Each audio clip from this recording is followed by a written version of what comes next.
guys, welcome back to The Dog That Saved Me. Today I'm going to give you guys the secrets on how to be able to take your dog with you anywhere you go.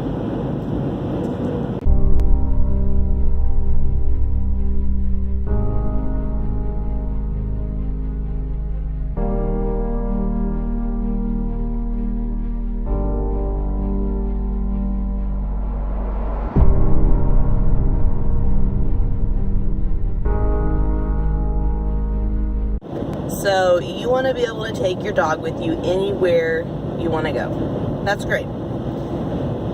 So I'm going to preface this by saying you have to follow all three of these steps to be able to do it correctly. Also, I'm going to apologize for the sun. It is shining right in my eyeballs. But yeah, you've got to follow all three of these steps to be able to do it correctly.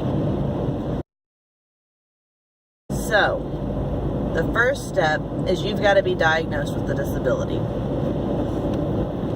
And you can't just be diagnosed with any disability. You have to be diagnosed with the disability, go through lots of trial and error, and finally come to the conclusion that a service dog will be the best option for you.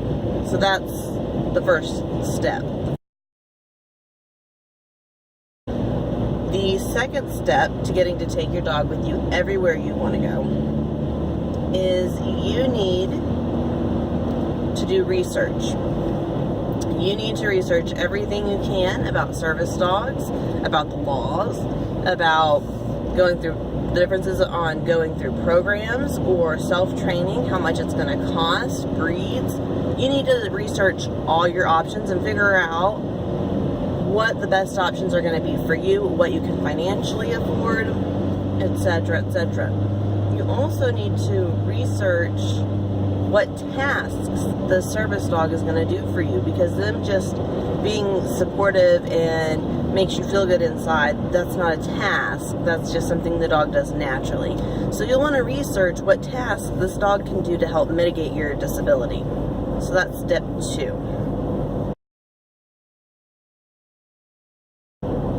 Step 3 to being able to take your dog with you everywhere you go is spending an ungodly amount of time and money into training your dog to be a service dog. Now that can be through a program. They can do the training for you. You can self-train. You can work with a trainer.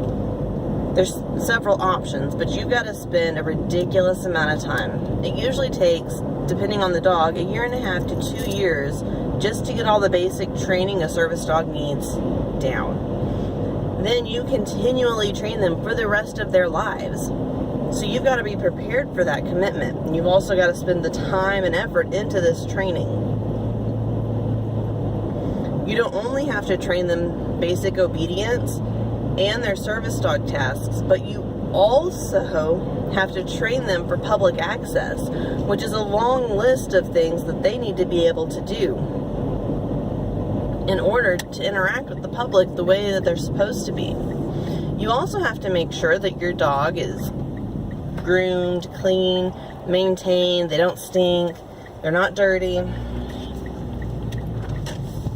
they're non-aggressive in any way. You've got to follow all of these steps just to be able to get them trained.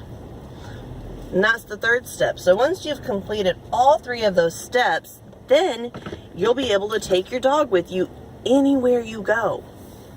Then you got to worry about the general public constantly harassing you about your dog, fake service dogs constantly being a problem. If you want to take your dog with you everywhere, you got to have a service dog.